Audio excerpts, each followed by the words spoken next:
Good morning. As they say in Washington, the president proposes, Congress disposes. On Tuesday, President Obama will propose a new direction in Afghanistan, and then Congress will decide whether to support him and how to pay for about 30,000 or so new additional troops. Florida Senator George Lemieux will be among the 100 senators to pass judgment on the president's plan. Lemieux has been in Washington for barely 3 months, and he's already got a lot on his plate. Big votes on expanding that war in Afghanistan and also on health care reform. When the Senate recently voted to advance its health care bill, George Lemieux voted no. When we sat down earlier, I asked him why. There's a lot that's wrong with this bill, and we didn't think it was a very good starting point. It's going to raise taxes by $500 billion. It's going to cut Medicare by almost $500 billion. And at the end of the day, one of the big goals that at least was expressed of why we were doing this, it was going to reduce the cost of health insurance for Americans. But we find out that this bill will actually increase the cost of health care. Explain. How is it going to increase the cost of health care?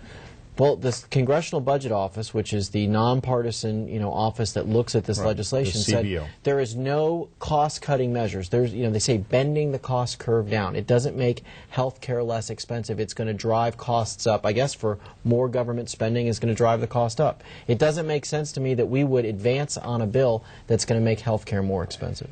When we spoke last a few weeks ago, the very basic premise of why health care reform is needed, you don't disagree with. Not at all. We need more access to health care. We have nearly 4 million Floridians without health insurance.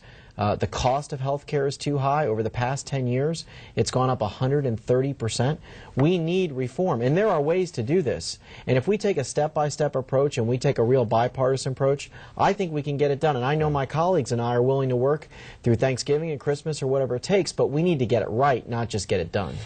One of the provisions in the Senate bill, as I have been learning about it, says, among other things, that individuals who earn more than $250,000 or couples who earn more than $250,000 and individuals who earn more than $200,000, people who are high earners are going to pay more taxes one way or another to help subsidize the 30 million Americans who do not. Now, as much as that may be distasteful to a lot of high earners, that is just simply, isn't that kind of a fact of life about how this is going to be paid for? Well, I don't want to raise taxes. I don't want to raise taxes in the worst recession since the Great Depression. One of the fundamentals of economics is when the economy is struggling, you don't raise taxes, because what is that going to do? It's going to eventually cause more unemployment. If folks, especially small business owners, who are a lot of these people who are going to be impacted by these taxes, either personally or at their companies, if they have to pay more taxes, that's less money that they have for wage earners.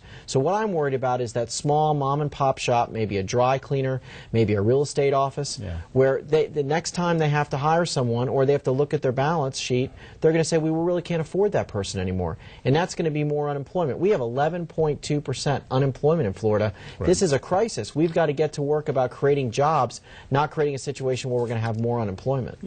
Senator, I did see, I believe it was a comment from the Senate Majority Leader Harry Reid, who has been the principal architect of this bill. As you say, it has been in his office. Only a few eyes essentially have been looking at it, but he challenged the Republicans, I think Senator Mitchell, let's see your plan. Put it out there. Put it on the Internet. One of the criticisms I think Republicans have made, and a legitimate one, was, where is the bill? Let us see the bill. Let the public see the bill. How about a Republican version? Well, there's been several bills that Republicans have introduced, and I've introduced one of them, that would tackle many of these issues, and we think it would do it in a low-cost way. Let me tell you about the one that I introduced. Right. I introduced my first piece of legislation. It's the Prevent Healthcare Fraud Act of 2009. We know that there's $60 billion of health care fraud in the Medicare system alone, maybe $250 billion throughout health care. And guess where most of it is happening? South Florida. South Florida. I mean, you've seen the specials, you've seen the interviews. Right. We think that there is certain organized crime that's involved in this in Florida, ripping off Medicare to the tune of $10, $20 million at a time. So if we could save $60 billion or even half of that, and put that money back into Medicare or put that money into health care reform, why don't we do that first? Why don't we focus on what we're spending now before we start brand new programs? The last time that we spoke, you were on your way to Afghanistan. You went there, spent 48 hours, 72 hours, but long enough to be on the ground, speak to General McChrystal and some of the troops, and you came back and said what? That more troops are needed there? Well, I agree with General McChrystal. Like you said, I had a chance to meet with him and his leadership team, as well as generals, colonels, and enlisted folks on the ground. I went into Kabul, I went to Bagram Air Base, I went up to Jalalabad, and also towards the Torkham Gate, which is the barrier and the border between Pakistan and Afghanistan. And I believe he's got a strategy that works, and it's basically what we've done in Iraq, which is this counterinsurgency strategy. Not just go out and kill the bad guys and move on and kill more bad guys, because what happens when we do that is the Taliban reasserts itself, right, and they start running the government again, either informally or formally. What we need to do is clear these areas, secure them, and hold them so that regular Afghan police and Afghan army and Afghan civilization... Are they up to the job? I think they are. I think they are. Look, they're not a perfect government, and there's certainly problems with corruption, but we're not there to build an everlasting nation state. We're there to build enough security so that the bad guys don't reassert bases that can attack our country.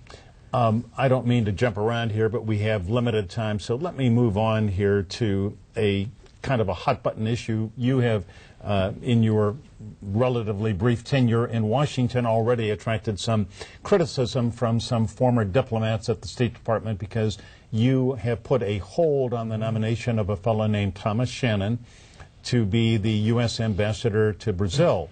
What is your problem with, or what is his problem with you? Well, Michael, I believe as a U.S. Senator from Florida, representing the gateway to Latin America, that I have more of a responsibility than colleagues from other states to watch the appointments to Latin America. And if you look at, and Tom Shannon's a fine man, and he's a public servant, and I commend him on that. But during his time as the Assistant Secretary of State for the Western Hemisphere, we've had a lot of problems in Latin America. We have the rise of Hugo Chavez. Right. We've got Daniel Ortega back on the scene. Evo Morales. We've had this Zelaya back and forth, strange foreign policy from the U.S. in Honduras.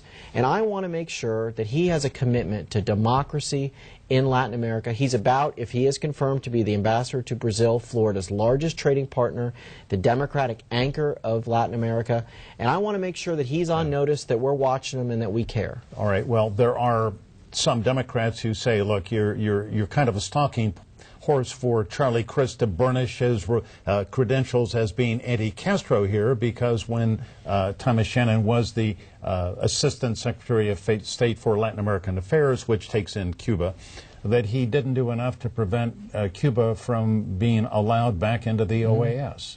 Well, I'm concerned about his role in that, in that there wasn't a requirement that Cuba have to acknowledge human rights and democracy. He has an explanation for it. I met with Tom Shannon for an hour in my office, and we went back and forth on it.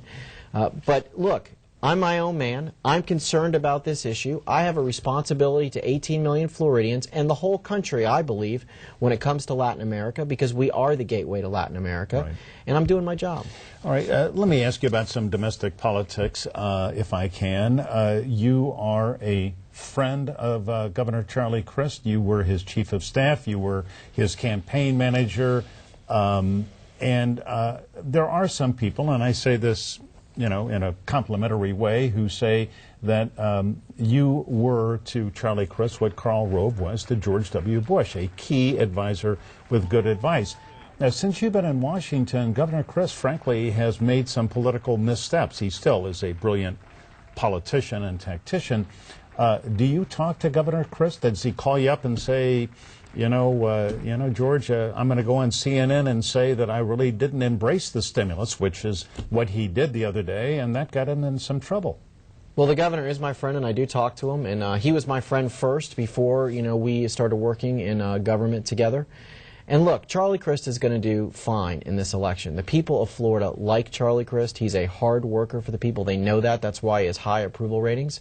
And this primary that we're now in, now that we know that Marco Rubio is actually going to run for the U.S. Senate, because he was back and forth on that, it's going to be a good exchange of ideas, but I would never underestimate Charlie Crist. Well, I am not underestimating Charlie Crist. I have seen what other politicians have done who have underestimated him, and I think that generally speaking he is well liked. But in this recent poll, and polls are questionable maybe at this early in a campaign, but the governor was ahead by 30, 35 points a few months ago, and now it's 10 to 15 points. So Marco Rubio seems to be making inroads with real conservatives. Well, I think people are getting to know the candidates better, and that anytime you're not known, you're not going to poll, and then when you become known, you're going to get some following. But this race is very young. It's sort of the first quarter of the football game, and there's a lot more to go. And I think when, you know, everyone knows who the governor is, and they know all about him. They don't know everything about his challenger. Senator Lemieux and the governor clearly think that Marco Rubio has been getting a free ride from the media in the Senate race, and now they plan to bring that ride to a crashing halt.